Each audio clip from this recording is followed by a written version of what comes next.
Webmatik bagoiaz urte batzuk teorizatzen arnasguneen inguruan.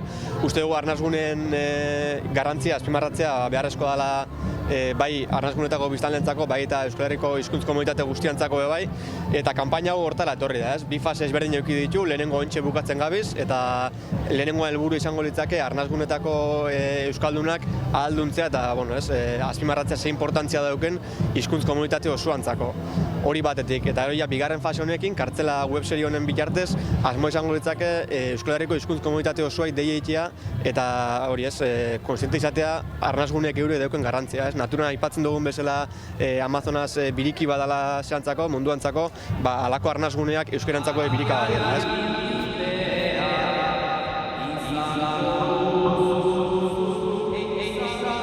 Hasi ginen arnasgunetako herritarrak, arnasgune askotako herritarrak, beraien aniztasunean elkartzen diren eremu naturalen bila, eta Durango azoka buratu zaigun, beste batzuk ere bai, eta halako batean txapelketa nagusia etorri zaigun gogora.